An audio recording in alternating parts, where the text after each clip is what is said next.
Hello, everybody. Thank you so much for coming. My name is Danny Nowicki, and welcome to Politics and Prose bookstore. I'm a bookseller here at P&P, and before we get started today, I'd like to ask you to please silence your cell phones so as to not disrupt the event. And when we get to the Q&A portion, please line up at the microphone to ask your questions over here on my left, on your right. Tonight, it's truly an honor to have Alexis Stratton, Liz Williams, and Gillian Branstetter to talk about the book, Trans Kids Are Kids, Stories and Resources from the Front Lines of the Movement for Transgender Youth, which shares the stories of transgender youth and their families. By contextualizing and sharing these stories, as well as importantly offering resources and next steps, Trans Kids aims to both narrativize the pain and fear experienced by everyday Americans in this cultural moment, as well as highlighting the courage, hope, and resilience of transgender and LGBTQ+ youth and the people who support them. Alexis Stratton is a co-writer of the book and has an MFA in creative writing from the University of South Carolina, and their stories and essays have appeared in Hayden's Ferry Review, Matador Review, and Oya's Review, among other publications. Alexis also writes for the Rebel Girls book series and podcast and provides grant writing support to several LGBTQ+ nonprofits. Liz Williams designed the cover of the book and is a visual artist based in Asheville, North Carolina, with 15 years of experience. As the creative director of the Campaign for Southern Equality art program, Southern Equality Studios, they use their art to empower and advocate for LGBTQ+ equality. Gillian Branstetter is a communications strategist at the ACLU Women's Rights Project and the LGBTQ+ and HIV Project. Formerly of the National Women's Law Center and the National Center for Transgender Equality, she works with advocates, storytellers, reporters, and artists to fight for gender justice. As a trans non-binary person and a bookseller here, it's truly an honor to have this panel of people here this evening. As many of you know, this event was changed both locations and dates due to safety concerns after receiving hateful and transphobic messages ahead of the originally scheduled event. This book, message, and conversation here this evening are extremely relevant and important as we navigate how to best support trans people and youth across the country. So please welcome me in joining to Politics and Prose, Alexis Stratton, Liz Williams, and Gillian Branstetter.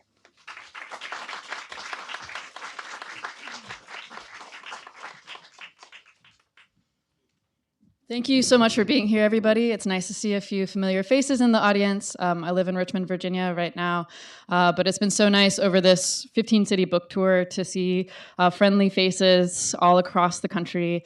And for those of you who are new to me, welcome. I'm so glad you're here, and thank you for coming.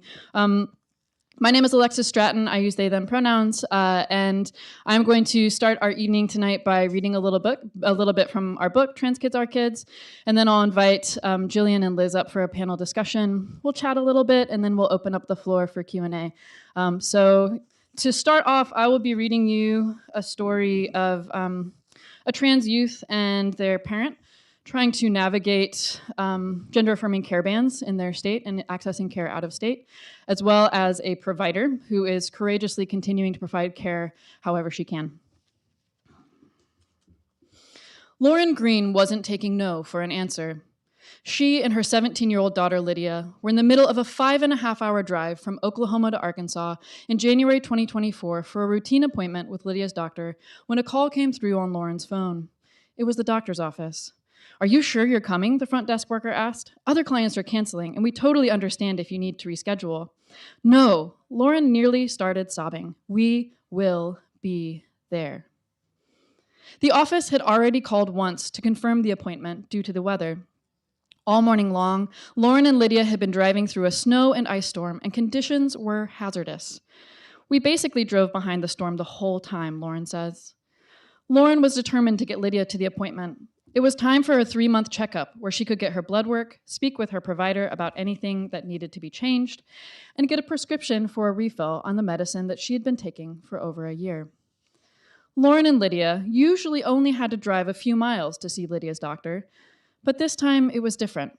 That's because Lydia is transgender, and in October 2023, the state of Oklahoma began enforcing a law that prohibited minors from being prescribed or administered medicine used for gender transition.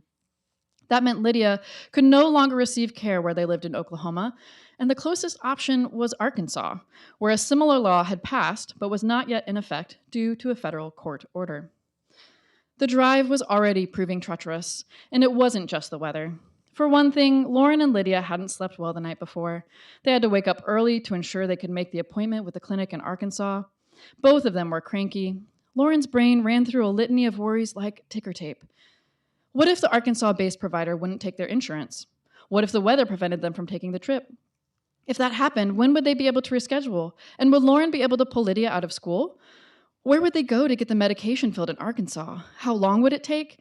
And what if the pharmacist gave them a hard time? On top of these stresses, the two of them held their breath every time they stopped to use the restroom in rural Arkansas, worried about what to do if someone gave them problems. Lydia noted during the drive how scary and humiliating it was to have to drive to another, even more conservative state, the first state to have passed an anti-trans healthcare ban. Everything built up, and it was really exhausting on every level, a nightmare, Lauren remembers. Thankfully, the clinic stayed open for Lydia, who was the last patient of the day. I was very grateful for that, Lauren says. I would not have been able to handle it if we couldn't see her doctor that day. In some ways, all these challenges made it feel like the deck was stacked against them, that the fates were sending signals that they did not want Lauren and Lydia to make this appointment. In other ways, it felt like a metaphor for their journey as a family. Even with all the obstacles that littered their path, Lauren and Lydia could make it through, weather the literal storm, and come out on the other side.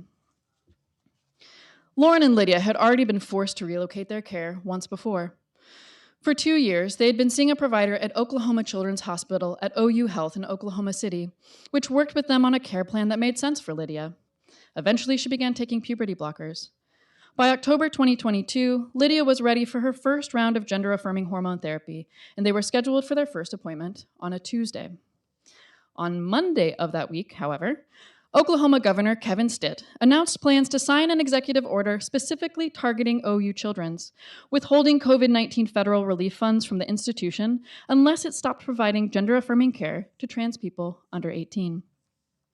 OU Children's is one of the state's largest hospital systems, and at the time, it was providing care to approximately 100 trans youth. It was like the place in the state to go, Lauren says. I remember thinking, we've worked so hard for this. My kid is so excited about this, and now our stupid governor is going to ruin it. That was the day my outrage finally spilled over. Lauren had read about the executive order from social media posts by Freedom Oklahoma, the statewide organization that had been so helpful in the first 2 years of Lydia's transition, assisting with changing her name and providing access to a support group for Lauren. Anxious, she called OU Children's about their appointment. Should they still plan on coming in? Our lawyers have advised us that nothing is signed into law, the receptionist explained. We will see patients right up until he signs it. At the appointment, the doctor spent an hour in the exam room with Lydia before calling Lauren in to join them. Lauren opened the door to the room, and the first words she heard from the doctor were, "That motherfucker's not gonna get us. We're gonna get this done today before he signs that." By the time Lauren and Lydia left the building, they had completed labs, a referral to a different clinic that could see them for their follow-up appointments, and Lydia had begun her first round of hormones. It was both a triumphant and a cold moment. Lauren explains, "It was so hard knowing that my kid was balanced between having such excitement about having just gotten the care she needed and the absolute terror that it was already going to be taken away." The experience would become a familiar one for Lauren and Lydia. They've had to change providers 4 different times since Lydia began her medical transition. Lauren shares, "Every place we go, we say, if we lose access to you, what do we do next? Where do we go?" So that's a family story, one of several featured in this book. As we were working on this book, we talked to people in so many different situations and positions with trans youth. We talked to trans youth, their parents, their siblings, caregivers. We talked to lawyers, providers, advocates, faith leaders, all kinds of folks. It was really a lovely experience.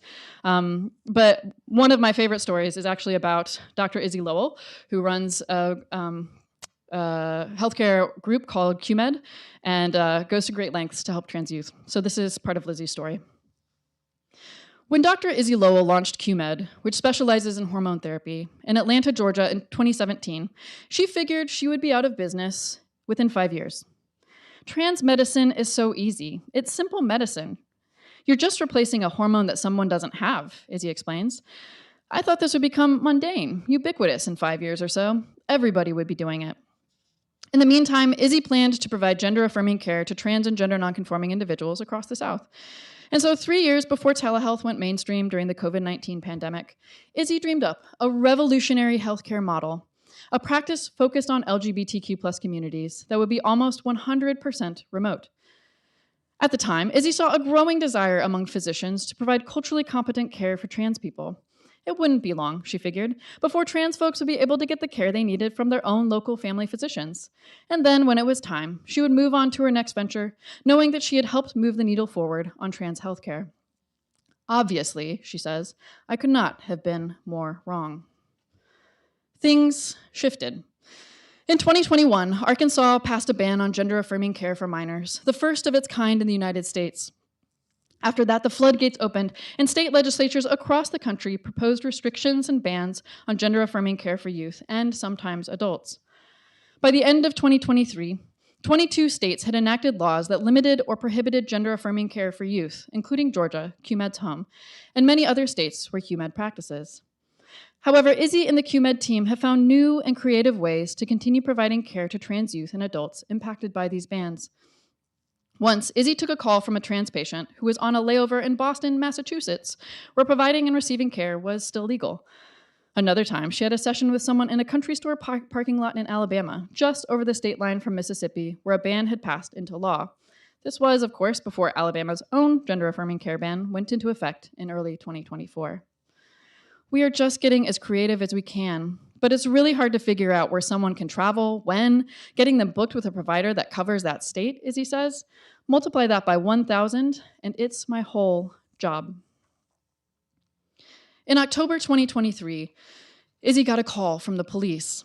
Someone had started a fire in the QMed office in Atlanta late in the night. Hate speech was also spray painted across the side of the building. Izzy checked in with her staff after the office was vandalized, telling them they could take a step back if they needed to. Their response, according to Izzy, was, hell no. The fire is being investigated as a hate crime. The QMed office in Atlanta remained closed when we spoke to Izzy in January of 2024. Most of Izzy's time now is spent navigating the ever-changing legal landscape, talking to lawyers, and strategizing about how to keep legally providing care for her clients. Once, she had questions about the morals of it all. As a provider, it was against her code of ethics to abandon a client without care. In other words, to end care with them if it was still needed and not help them find it elsewhere. In a 2021 interview, she talked at length about the bind these anti-trans laws were putting her in as a provider, especially the ones that forbade her from providing out-of-state resources to her patients. But that was almost 3 years ago. Today, it's so far beyond ethics, she says. According to Izzy, gender-affirming care bans are both incorrect and harmful, and not based on medical best practices. It's just so far over the line for political gain, it's outrageous. So the staff at QMed and Izzy keep pressing on. As of early 2024, QMed was serving 46 states with plans to expand to all 50, and as laws change in each state, they are ready to provide care whenever and wherever it is needed. Thank you.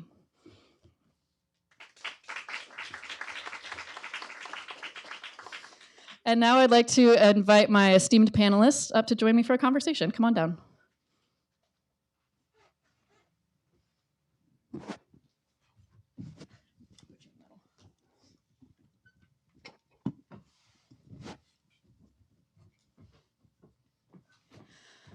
So thank you so much for joining me, y'all. And again, thank you to you for being such a wonderful audience today.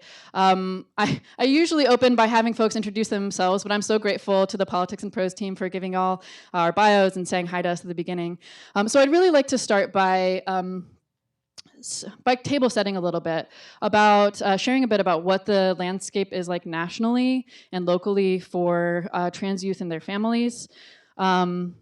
So this is our 15th stop of a 15-city bookstore. Yay, DC, so glad to be here. I really am. No, that sounded sarcastic. I'm really excited to be here. It's been such a fun journey, and it's been so lovely to see so many amazing people and have such a warm welcome everywhere we've gone, including here. When we started this book tour in late September, when the book was launched, I did my research beforehand, and the ACLU shared that 530 anti-LGBTQ plus bills had been proposed in 41 states. The other weekend, I was going to a conference to talk about trans youth in this book, and I was like, well, let me see if that's changed at all. And the current count is now 558. So 558 anti-LGBTQ plus bills have been proposed in more than 40 states. That is more than last year. In 2023, 510 bills have been proposed in 47 states. And we anticipate this number to continue to rise. A lot of those bills that have been proposed are targeting trans and LGBTQ plus youth, attacking them at every level. So those are state laws, state bills that are being proposed, but we see it at the school board level. We see it at the county and district level. We see it in local libraries. And so folks are trying to ban books about LGBTQ plus lives. Folks are trying to keep trans kids out of sports. And we just see it across the board. As part of this, 26 states have now passed bans on gender-affirming care for trans youth. And there are whispers that there might be more, as well as attempts to go after gender-affirming care for trans adults, which is starting to happen in different states across our country. So it's really bleak out there. And behind those numbers are real live people, real families, real youth who are experiencing negative impacts because of even just proposed bills. Even if they don't pass, there can often be negative impacts on youth mental health. And so we wanted to share some of the stories in hopes that if we can humanize these young people and their experiences and their families, that maybe we can change some hearts and minds and prevent young people's rights from eroding even more. So that's kind of the gist of why we're here and why we wrote this book. But I would like to turn it over to Gillian to talk about what's the landscape that you see right now in the ACLU? Tell us a little bit about the Supreme Court case that's coming down the pike, and other stuff that you think might be important to share with the audience. Sure. So, hi, everybody. As just described, it's been a particularly uphill fight at the state level, particularly in transgender rights. Over 1,000 pieces of legislation targeting less than 2% of the population in just the last 2 years. And I think most alarmingly is the stories that you started with describe in just since 2021, 24 states across the country have banned the healthcare that many trans folks need, or banned it for trans folks under 18 thus far. And we at the ACLU have filed over a dozen lawsuits now. I think it's about 14 lawsuits now, challenging these bans on healthcare. The first was filed right after that 2021 law was passed. And then in 2023, we just saw basically like dominoes, these bans start to get enacted across the country. And when we were at the trial court level, so when the courts are forced to sort of consider the evidence and hear arguments, and that's really the first level at federal courts, if you're not all that familiar with them. We were very successful. We blocked pretty much every law that we challenged in Arkansas and Georgia and in Alabama and in Tennessee. And when we got to the appellate court level, they gave us what's called rational scrutiny, basically saying that these laws should be subjected to a lower standard of constitutional scrutiny. Because they ruled that they were not discriminating on the basis of sex. Also not an attorney, so grain of salt as I'm describing this. But as it's been explained to me, what that means is when we were at heightened scrutiny at the lower court level, that means that the courts have to, or that means that the courts have to review the evidence in favor of this care, look at whether a categorical ban like this is a close means ends fit. And when it's rational scrutiny, they just defer to the legislators. If the legislators can simply claim to have a solid reason, regardless of how baseless it is, regardless of how much they've contradicted it in their own rhetoric, regardless of the evidence record or anything else, then the courts have to allow it to stand. After those appellate courts, those higher courts, began to grant that logic to the states, essentially every one of those 24 bans is now in effect. So, except with the exception of Arkansas, which is still blocked, and Montana, which is blocked in state court. So we made the very difficult decision of appealing up to the Supreme Court, because right now the worst case scenario is that nothing changes in terms of access to this healthcare. In June, the Supreme Court granted our cert application, which is good news. I can explain why. I know that might not sound like good news, but it is good news. And now oral arguments are scheduled for December 4th, which is about 8 days away, which is a way of saying that I have been extraordinarily busy, and I'm so thankful for the opportunity to come speak with you all. So, in thinking about the Supreme Court case, what are the potential outcomes that could come down the pike? Because mostly it's mostly applying to hormone replacement therapy, right? Like, what could happen with the Supreme Court case? Well, the question before the court isn't even necessarily. Well, let me back that up. The question before the court is whether these laws violate the Equal Protection Clause of the 14th Amendment of the U.S. Constitution. And the reason that our attorneys argue that they do is because they ban medical care for transgender youth that they readily permit for any other youth. So, for example, one of our clients is a 16-year-old trans girl. She takes estrogen every morning. I take estrogen every morning. And millions of cisgender women and girls take estrogen every morning, right? And it's no difference in the medication. The progesterone that some trans women and girls take is no different than the progesterone you're going to find in pretty much any hormone or birth control, for example. And we are arguing that the state is openly discriminating against these young people by banning this healthcare for a select group of people. And that's really what the states are asking you to believe, is that these treatments are radical and experimental when afforded to one group of young people, but perfectly normal when afforded to another group of people. So how the court rules here could determine, it's very hard to predict the exact shape and much less the exact language of any Supreme Court ruling. But how the court rules here could certainly have radiating effects, so to speak, on other areas of not just anti-trans discrimination, but sex discrimination more broadly. Because, for example, the state of Tennessee has argued that they are simply asking for the court to expand the reach of its ruling in Dobbs v. Jackson Hole Women's Health, which was its decision overturning Roe v. Wade, because they were arguing, well, an abortion ban is simply us regulating healthcare, and it doesn't matter if it happens to impact some people of one sex and not other people of another sex.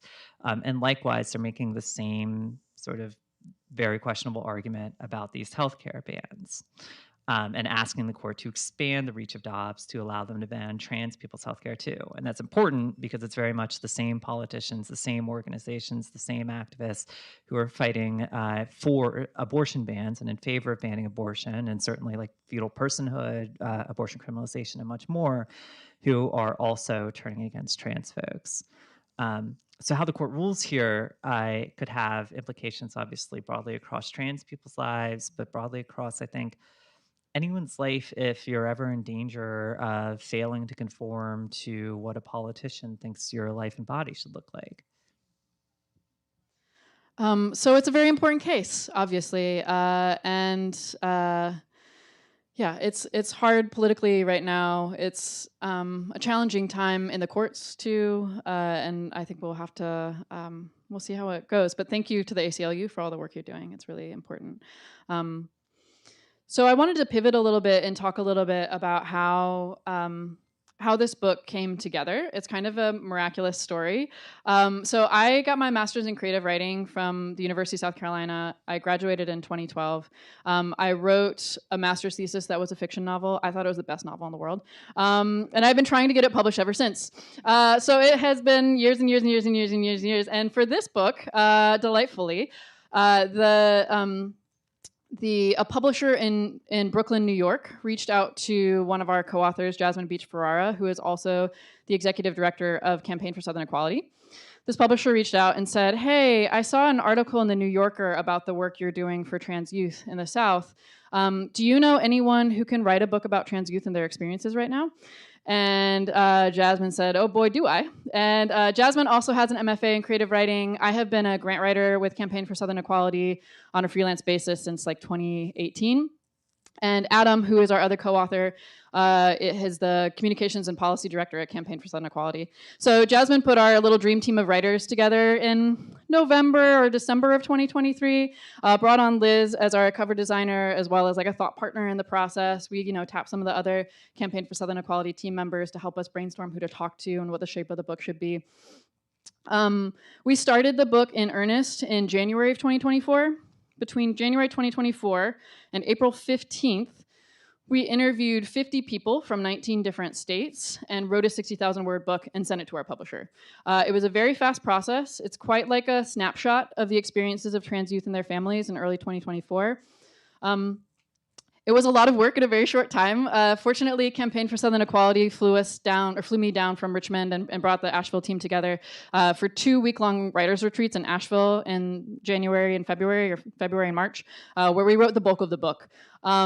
It was a fast process in part because the publisher really wanted this book to come out before the election, not believing that it would change like enough hearts and minds to change the course of history, but in order to share these important stories, because, as my co-author Adam likes to say, we never want to get to a point where it becomes normal for trans kids in 26 states or 24 states to not have access to the kind of care in the other half of the country. And the longer the time goes on, the more we normalize that this is okay. It's not okay, and it's never going to be okay. And so we felt it was very important that these stories are captured and shared so that we don't become complacent, and so that people can really know the true cost of this kind of legislation. So we had a quick turnaround time, went to print in July and came out in September. So it's been a really wild ride. It's been really exciting to be able to share these stories with people, and it was really lovely for me to be able to talk with all these people who are working really hard day and night to make the world better for trans youth and their families. So like part of the stories are sad and hard, and it's a challenging environment, but there's so many people out there who are trying to do what's right, and there's so many stories we've been able to capture of people who are making like safe spaces out there for young people. So that's kind of the genesis of the book. But I'd like to turn to Liz and ask Liz, tell us about your part in the book, tell us about the cover, and why you said yes to joining this project. Sure. So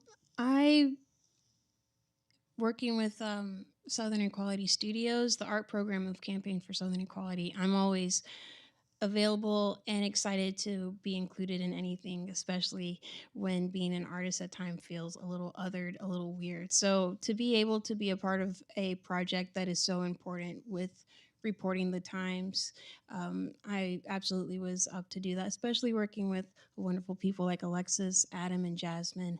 And I think it's just incredibly important to have a visual element that speaks on what's going on these days. So a little bit of background for the cover.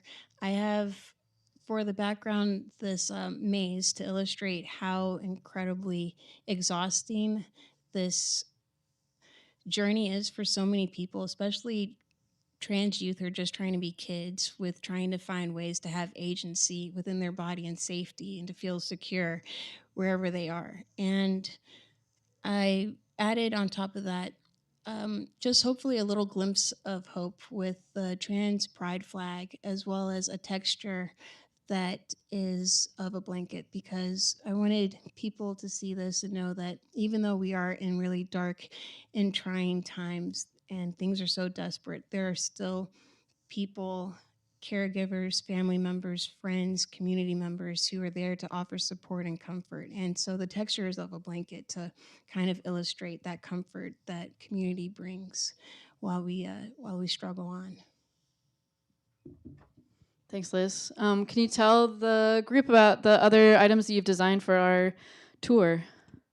Oh, sure. So I'm kind of a spaghetti at the wall type of person. So when offered the invitation to create even more visuals sign me up. So in your the ADHD kind of came out with this, but in your chairs or in your laps, there are different elements, a multi-pronged approach to kind of be a companion piece to this book. We have a crossword puzzle that speaks on the different elements of our empowerment, the way that we're able to continue on this journey and to hold on to each other.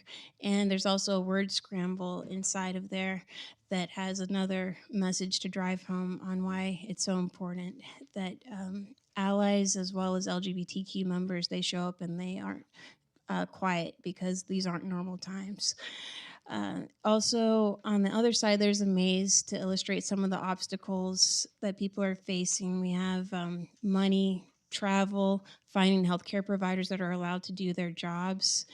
And we also have another element of interaction with a Padlet QR code, which invites people to add to this digital platform where people can share thoughts or photos or images, messages that are affirming for trans youth who will be seeing this Padlet. And in case you are not really into the interactive piece, that's totally fine, because inside there's a poster that you don't have to interact with.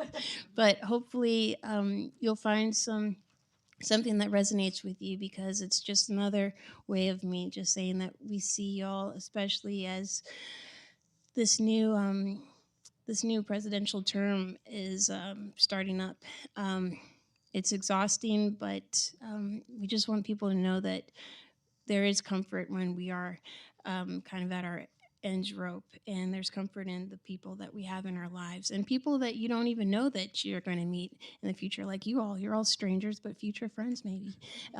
Definitely part of the community as allies and LGBTQ members. So aside from that, if you don't want to participate with the Padlet, we have another element of engagement.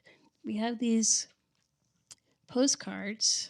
On one side it says trans kids are kids, but on the other side it's an invitation for people to write affirming messages. And throughout these different stops, we've had these messages grow with this growing art installation that we're going to share with LGBTQ youth in the future, as we are working on a workshop that's another component of Trans Kids Are Kids. So thanks. Thanks, Liz.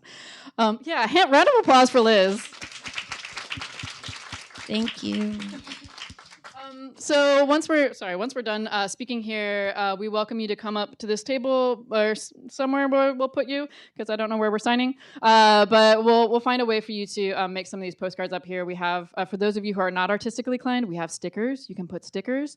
And if you feel like you'd rather give it to someone in your life that you love, whether a trans or queer person or not, please feel free to take one and pass it on. But if you want to contribute to our art installation, you are more than welcome. So thank you, Liz, for sharing all that and for all that you do. Right back at you. Thank you. Liz gets tired of me singing their praises. I've been doing this for several stops now. But they are a delight, and it's been such a joy to work with them. And literally, the book would not be here if it were not for Liz, not just because of the cover, but Liz and a fellow colleague, Carolyn Jones, were with us every step of the way of the book, coming to every book meeting that we had to talk about it, coming to every writer's retreat, to be our first readers, to be thought partners, and to make sure we got it done. Because my favorite memory of Liz from our writer's retreats is one time we were being a bit slow on getting our pages out, and Liz very kindly nudged us along and said, "Are you done with those chapters yet? It looks like you're talking. Are you done?" They sound way nicer than that. Liz always tries to help me reframe. They were very kind. They were so kind about it, like stupidly kind. And we're like, oh no, we have to finish writing the book because it's due in 2 days. So Liz was integral to that, and I thank you for that as well as Carolyn. When Jasmine invited me to be a part of this project, I said yes immediately for a lot of reasons. One, Jasmine and the Campaign for Southern Equality have brilliant ideas, and when they ask me to do something, I say yes, because I can almost guarantee that it will be a joyful and well done and interesting project.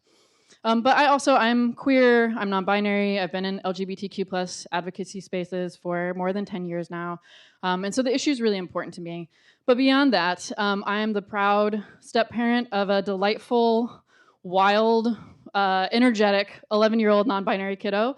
And it's really important to me that by sharing these stories, I hope that I can help make the world better for them so that when they grow up, whatever identity they land on, that they will be in a world that is more loving, accepting, and gentle and inclusive, and can live their life fully and completely, whoever they turn out to be. And so it's really important for me to be able to hear stories from other parents who were in similar boats or boats that I might be in soon, and be able to share that with the world, and pave the way for a brighter future for them. So that was really important to me. Sorry, I have my questions here. I'm not checking my text messages, I promise. In thinking about the status of the world right now, it's hard because we've been in South Carolina, we've been in North Carolina, we've been touring and talking to all these people who have been showing up at the State House, writing letters to their representatives, knocking on doors, doing all the things, and still these bad bills are getting passed. It feels really hard these days. I think we have to keep doing that, but also, I think about how storytelling and art and all these other tactics of movement building are important. So I'd like to turn to y'all and ask you, why is storytelling important in this moment? Why is it important for us to tell our stories or to encourage folks to share their stories in this moment or make art or be part of those kinds of communities? Well, it's my entire job, so that's a good start. I think that it is very hard for, we've done a lot of, I've gotten to do and sit in on a lot of messaging research and public opinion research. And it's been fascinating because I've been extremely eager to learn how lots of people from lots of different backgrounds from across all demographics encounter the idea of a transgender person and encounter the idea of a transgender kid, especially. And it's remarkable because I can't lead the focus groups because they won't they suggested it was unwise for a trans person to lead the focus groups because you want people to be honest, and they won't be honest if a trans person's in the room. And I needed to hear warts and all what their actual impression was and their own experiences with. And when you ask people, just starting cold in a conversation, just what comes to mind when they imagine a transgender person or hear the word transgender, they name discrimination, they name violence, they name hardship, they name isolation. And while I have often considered well, of course we need to be naming the hardship, we need to be naming the violence and the isolation that trans people experience, all of which is widespread and unfortunately real. When that becomes all people hear, it confirms to them, even if they don't quite realize it, that a transgender life is an unlivable life. That it is, for all the ways that the various public debates and controversies over transgender athletes or bathroom usage or healthcare for young folks or whatever it is, get talked about in isolation. At the core of them, most people I think are encountering it as are encountering being transgender as the proposition that is up for debate. And they don't quite realize it because they're just being asked to consider it in these single isolated scenarios, right? But those thousands of bills aren't just all targeting trans athletes. They aren't just all targeting healthcare. They're really trying to control a broad swath of trans people's lives and really trying to push trans folks out of public life. And one of the reasons those bills began, I think, was because over the course of the 2010s, transgender life started to look a little possible, right? I would argue it still does. And that was because trans people were able to push past a lot of the gatekeepers, a lot of the institutions, a lot of the barriers that had previously kept us silent, that had previously enabled only other folks to tell stories about us. And if you go back, I watch a lot of television when I have the time, not lately, but and particularly like nostalgic shows like Friends or Grey's Anatomy or 30 Rock. Watch like any TV show from then, and you will find like rife throughout it just like rampant trans misogyny, right? And that's okay. I just still watch them, right? Um, and these were not like the dregs of pop culture. This was not like just Jerry Springer or just those sorts of things. These were the shows getting awards. These were the shows written by incredibly intelligent people, by people who are still very active in our culture. So if you were over 30, if you are over 30 in this country, you were likely raised to hate transgender people, even if you didn't realize it. And I say that because I'm over 30. And the person I was being raised to hate was myself. And the way to move past that for me was to tell a different story and the way about the life that could be possible for me. And the way to change that for young trans folks, for I, even our politicians, even voters, um, is to really expand our imagination of what is possible for trans folks. And that starts with storytelling. It starts with storytelling that centers trans people's freedom, that centers our the love of our families, the strength of our communities, and what it looks like when trans people have access to adequate health care, safe schools, and loving and supporting neighbors. Thanks for that, Gillian. Liz. I would, excuse me, I would just add on, aside from saying exactly, I would definitely say that I feel as though sharing these stories is just a continuation of the lineage of trans people who have come before us, like centuries ago. I mean, it's not the first time that trans people have been a part of this tapestry of humanity. And I think it's incredibly important to highlight that there's a multifaceted journey for people, and to show and to share stories of trans lives. I think that it further strengthens that seed of imagination of what if we pushed past this ridiculous oppressive binary and actually looked forward to the future, like, you know what, actually it's great if I wanted to be in this identity. I don't have to be into this cookie cutter idea of what's normal, because it's so much better to be out of the cookie cutter corner that you're painting yourself into. And it's so easy to divide and conquer when it is looked down upon to live in your full identity. And I just think that it's important to share these stories in whatever medium that you have. And one of my favorite mediums, of course, is visual art. I shouldn't say of course, but it's visual art.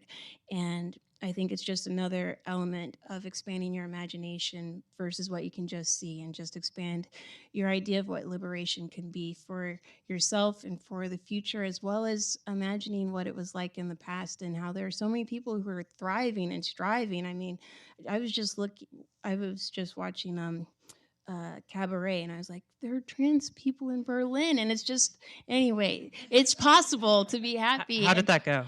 Exactly. How did that end? Spoilers. You should go and check it out yourself. Anyway, and also that's another reason why storytelling is so important, to spread the multifaceted idea of how people can be divided and conquered, and how if we don't learn from our past, then we can just keep repeating this violent and terrible history. But hopefully people can hold on to the strings, the threads, and the quilt of hope that we have with some of the more uplifting parts of this journey. I would add to that, Liz, that we asked this question at another event that we did, and we had a trans youth who was up there with us. Something that they said that was really important to me was that we need to make art and tell our stories, not only to change hearts and minds out there, but also for ourselves and for our community, which is like echoing what Liz was sharing. Like, I think whatever medium you might use or be interested in, or whoever you might share your stories with or your art with, like, it is important for our own hearts and our own souls to express ourselves, even in ways that people might not understand. Like, you might make art that people don't get what it's about, but it is about our hearts and about who we are.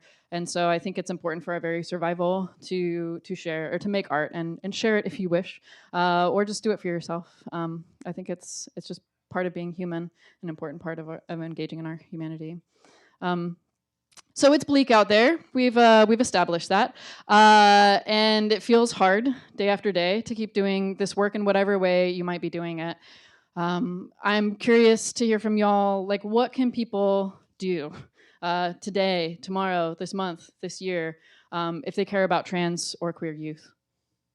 Well, I'd be remiss if I didn't start with supporting the Campaign for Southern Equality. For folks who don't know, they operate a fantastic program called the Trans Youth Emergency Project, which recently expanded, working with families with transgender youth in every state that has banned access to their health care, granting them microgrants program. And I've kind of compared it to the hard work that abortion funds are doing, including right here in DC.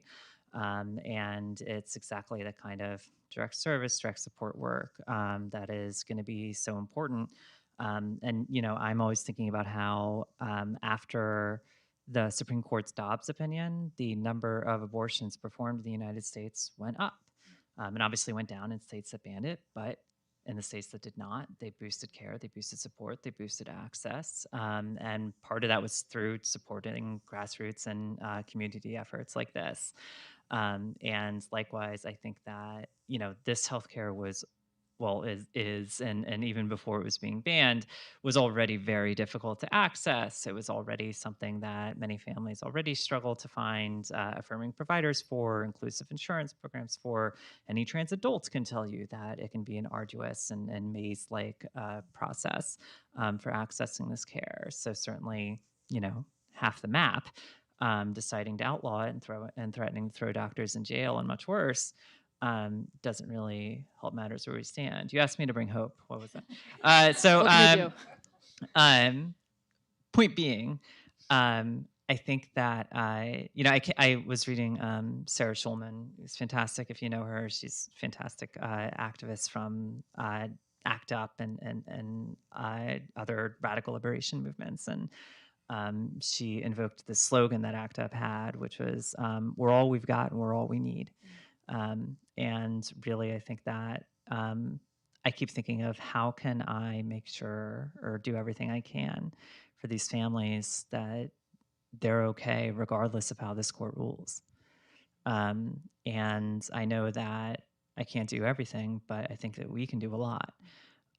So I think that's a good start. Thank you, Julian. Liz.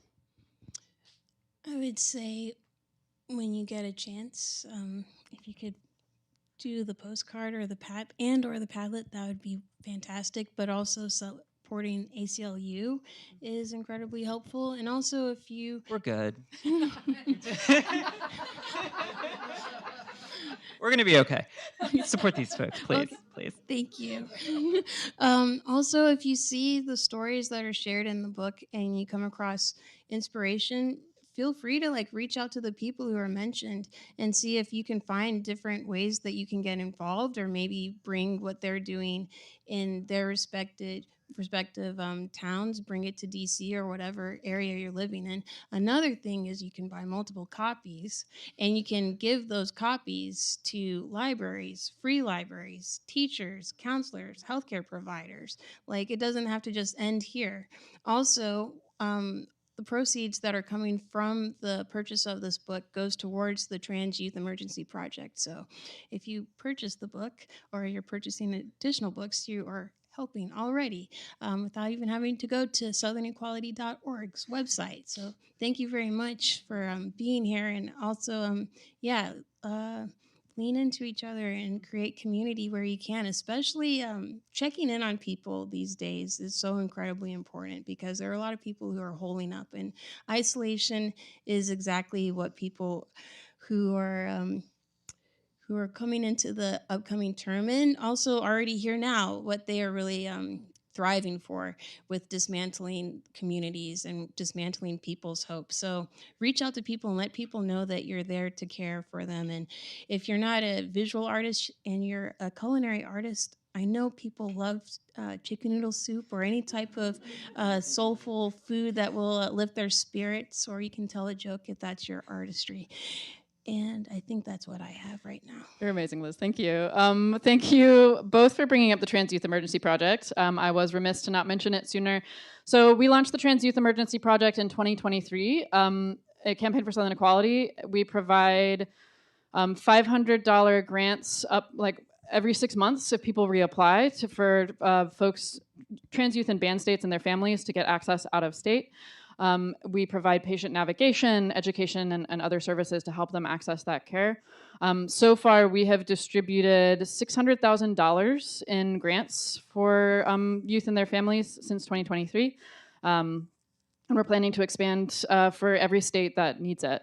And so we've helped more than 1,100 families, and we're really proud of the work that we're doing.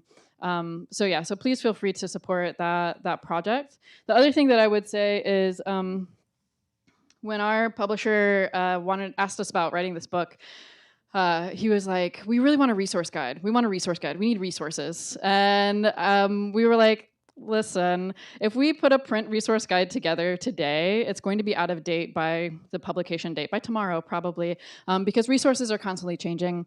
We do have some resources listed at the end of the book for folks to get involved with or learn more about the issue.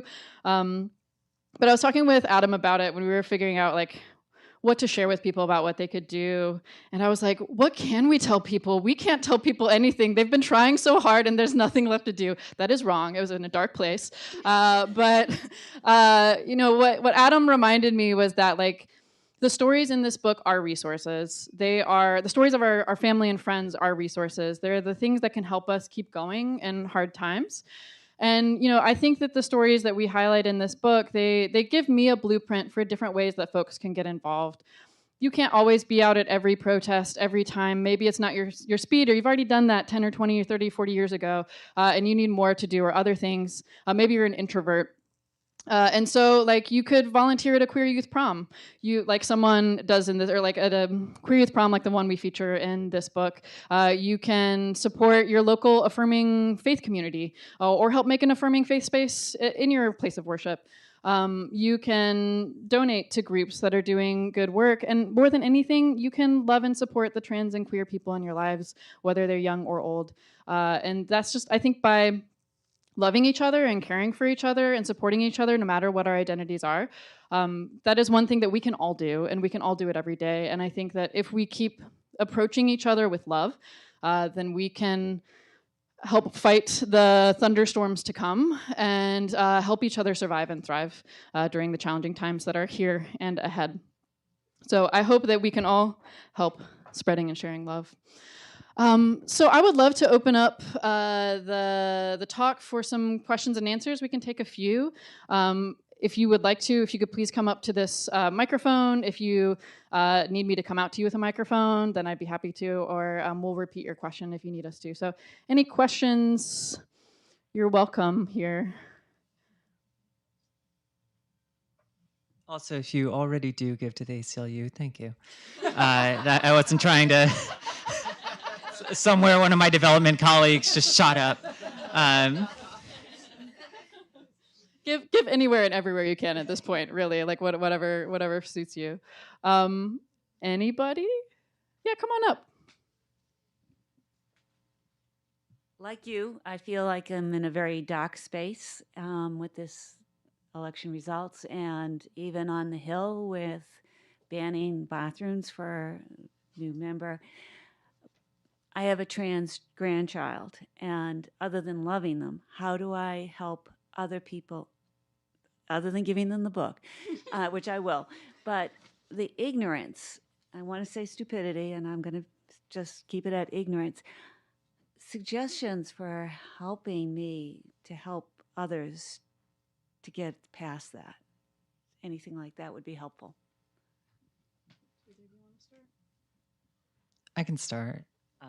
So I think if you have, I think the really valuable opportunity to speak with somebody one-on-one about this kind of thing. And I think that's how to look at it, really.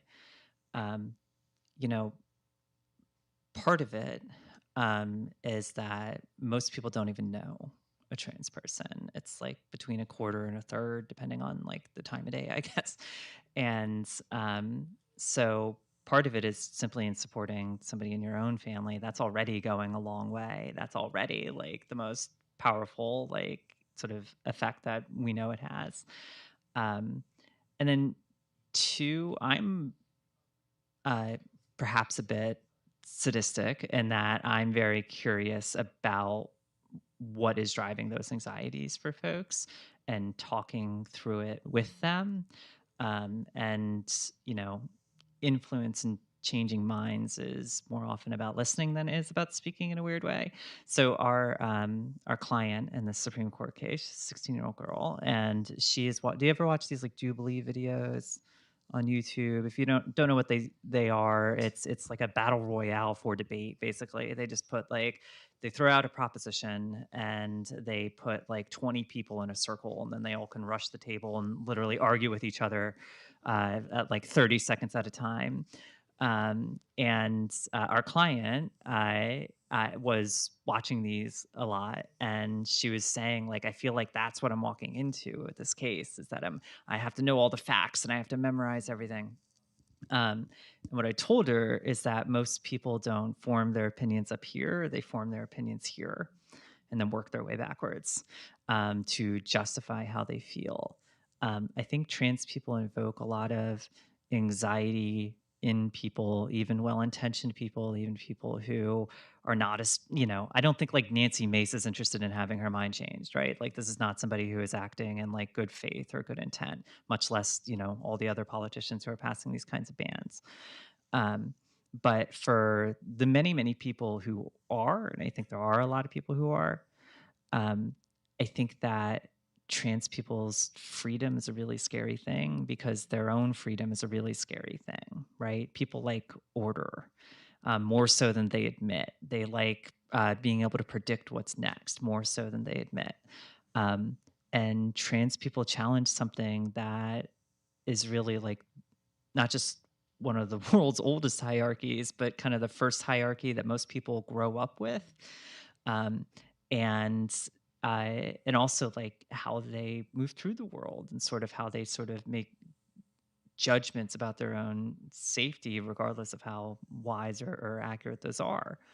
Um, and trans people are punished for it sort of across the board. And part of that is in a lot of people's hesitancy, let's say, around some of these questions. Because you're right. I think so. You use the word ignorance on the cart right over here. I was thinking, like, what is the nicer word for that? Because I don't mean ignorance. I mean it in a value neutral way. They simply have not been exposed to trans folks or our healthcare or whatever the case may be. I think a lot of times it's just inexperience, right? And that can be really, really hard to open yourself up to new experiences, new kinds of people who bring their own experiences and their new backgrounds. There's a quote from James Baldwin I've been thinking a lot, which is that love has never been a popular movement and nobody really wants to be free. And it's very hard to actually bring people assurance and calm when what you're selling is freedom, right? And trans people, by virtue of our very existence, are selling freedom in every room we enter. And part of helping people come to solace with that is in fact listening to them and being patient with them, not when they're just being a blowhard or just when they're picking a fight, really, but in making sure that you're helping people sort of work through their own anxieties on it. I would suggest maybe looking towards the past, civil rights movements, how people were, I'll get that later, how people argued for integration. Like you'll see that the same type of arguments are just morphed and mutated in different ways to lean towards different ideologies that are bigoted, even if the person doesn't see themselves as bigoted. Also, aside from looking at the civil rights movements and how different people responded to that, I also say look into art. For some reason, and I'm probably going to regret this, for some reason, X-Men comes to mind. So like if you have a sci-fi nerdy person, tell them like, do you see like any type of correlation between like how X-Men were treated versus like there's just so many different examples in art, pop culture. Same thing for like Star Wars. I'm like, you really don't see the mirroring image of anyway. So yeah, just look, don't also feel free to like point them towards Google. Like, what am I so scared of with Google? I don't know. Those are just some things that are coming to mind. But yeah, definitely look towards the civil rights movements and what people have done in the different areas of fighting bigotry. I mean, I would like to thank you for, I mean, this sounds, it is unfortunate that I have to thank you for this, but I thank you for supporting your trans grand kiddo, because that's the first step. I think that's so important, and you can be a true ally to them within whatever family spaces you're in. I very much appreciate the affirming family that I have, who will go to bat for me within my family spaces, especially as we approach a holiday season. I will say also, you know, it is hard to change hearts and minds, but with most people, I like to approach them as doing the best they can with what they have at the time. It's not true of everybody, but it helps me in spaces of conflict, especially around issues like this, that they're doing the best they can with what they have at the time. If I try to help them and give them information and they ignore that, then they are no longer doing the best that they can. But I think there are books you can share with less affirming or less knowledgeable people. I often point people towards PFLAG, which is for family and friends and caregivers of LGBTQ folks of all ages. They not only have local groups that can be helpful, but also online resources that are helpful. And then, you know, we had a trans youth who was at one of our events who talked about, like, when he originally came out, his dad was not accepting, and over 10 years of continuing to be in relationship with that person in a safe way, like it felt safe for him to still do it, that his dad finally came around and now loves him as he is. And so sometimes it also takes time, which I think is hard for trans and queer people, to have to put up with that. If you can't and you don't need to, then don't. But for those of you who can or can make that space, that sometimes it takes time. And I have to remember that too and be patient. I came out as non-binary in the mid-2010s, and it doesn't always work in my family. Like, they don't always remember to use they, them pronouns, and it takes time. I could jump down their throat every time that they didn't use my pronouns, but I don't think that would help anything in my case. And so I think, yeah, it takes time sometimes. And then for queer and trans folks in the audience, whatever boundaries you need to have with family and loved ones that are unaffirming are the right boundaries to have. So I would never encourage someone to stay in an unsafe or unaffirming environment if it harmed them, or that it wasn't worth it to them. So I'll say that, but yeah, it takes time sometimes. I think we are at time. We have time for one more question. So if someone wants to come up, please feel free to do so. Thank you. Thank you. Thank you. This is really important work to me, so I just wanted to thank you all.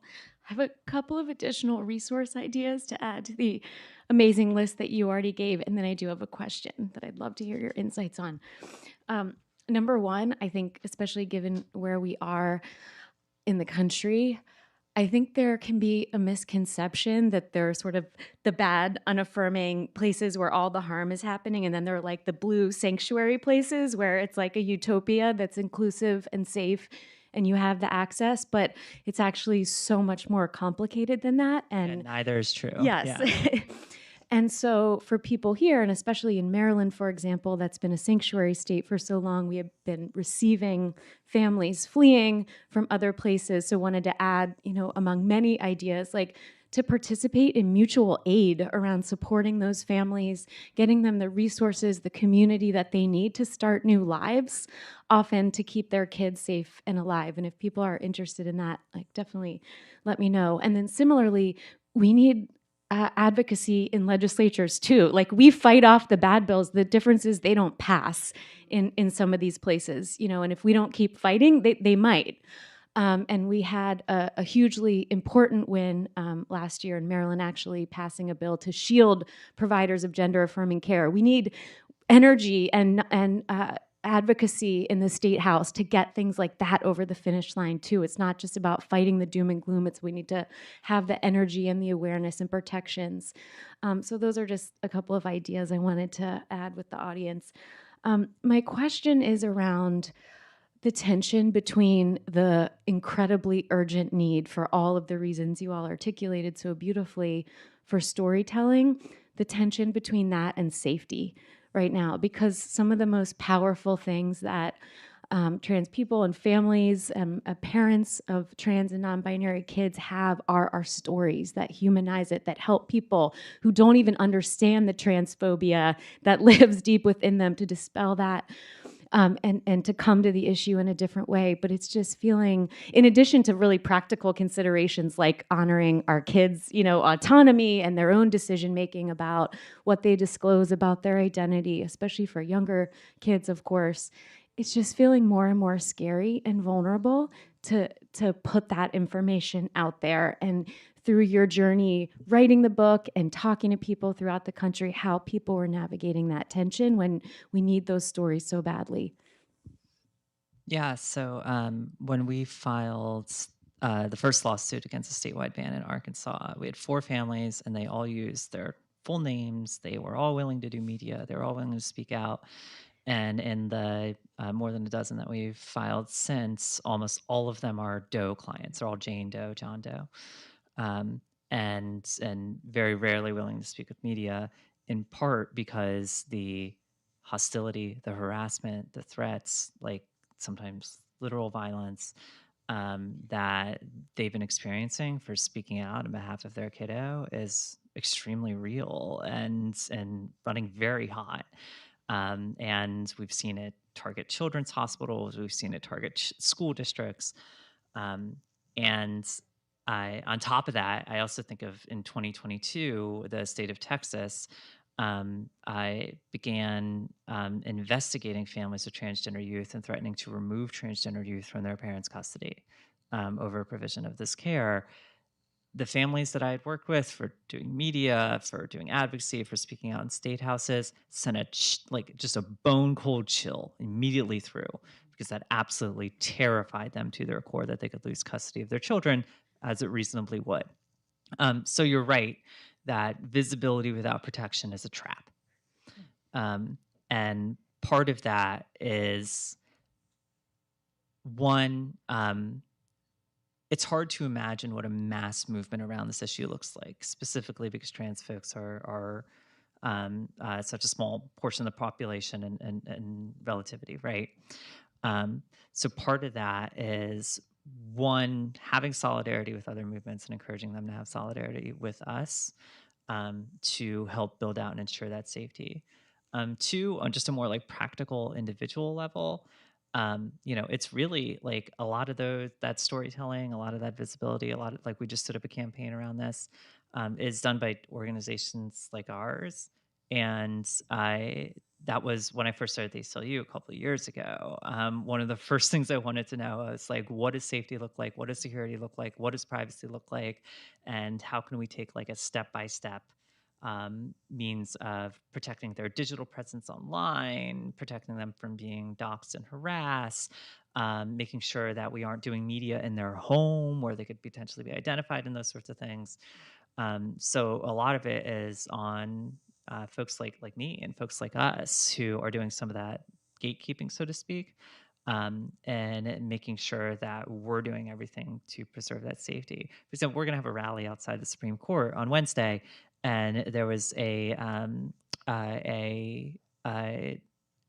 teenager who wanted to speak, and mom and dad were willing, and then they were like, well, as long as they aren't photographed or videotaped. And I had to say, like, this is in the front of the Supreme Court. Like, this is like, I can't tell every news network on the country to turn their cameras away. I said, like, if you have that level of concern for your safety and privacy, you need to not do this. And yeah, that does, in a way, like, you heard me talk a bit about how storytelling is so powerful from a movement perspective, but it cannot come at the risk of safety and privacy. And yeah, that does make it significantly harder. I also think it raises the onus on folks who do have protection to use that protection, to use that privilege, to help those families speak out here. Thank you. I'll say for our book, we offered anonymity to anyone who wanted it, so we would still capture their story and share it, but then use pseudonyms and things like that and change identifying information. And we did that for a lot of people in the book who, especially trans youth and their families who wanted to stay safe, but also some advocates, also some providers who are afraid of this hateful time right now and hateful environment. So I think that there, like Gillian said, there are ways to share stories. There are ways to share stories in a way that protects one's identity, including for individuals. You can start a blog that hopefully, and take precautions to make sure that it can't be publicly traced to you or something like that. But it's still a danger. I mean, before this book was published, I took an anti-doxing webinar and my information was still on the white pages. Got to take that out because who knows what could happen or could still happen.